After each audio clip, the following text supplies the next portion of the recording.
Hello, everyone, and welcome to the Moldex 3D webinar series. My name is April Brown. I'm the applications engineer from the Moldex 3D North American office in Farmington Hills, Michigan. And today we're going to be talking about resolving clamping tonnage prediction discrepancies in simulation in the Moldex 3D Studio.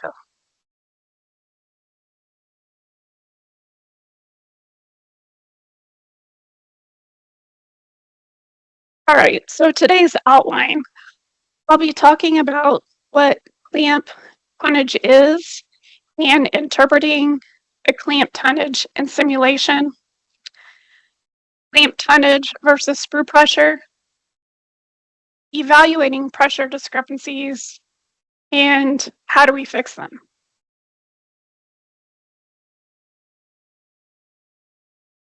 So what is clamp tonnage? Well, a typical clamping system, whether it's hydraulic, toggle, or electrical, it's outside the platen or it's tied to the platens. So those platens exert force to the mold to keep it shut during the molding process. So a simple equation is force distributed over an area. So through the filling stage, the trend of the force will typically match the trend of pressure.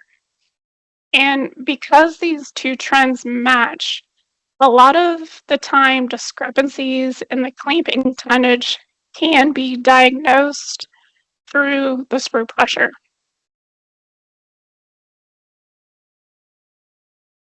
So, as I stated, in reality, the clamp tonnage is the amount of force onto the mold.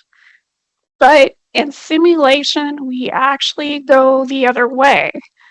So in simulation, we're calculating the force exerted by the melt onto the mold. So the clamping system needs to exert that amount of force to keep the mold closed and avoid flash. If the pressure exerted by the plastic is greater than the force exerted by the mold, then the mold will open slightly and it'll allow material to escape around parting line. We want to avoid this, and so that in simulation, we want to tell is the required clamp tonnage before we specify a press. You know, a too big of a press may limit us to other products, which would have a cost tied to it and creating a more expensive process.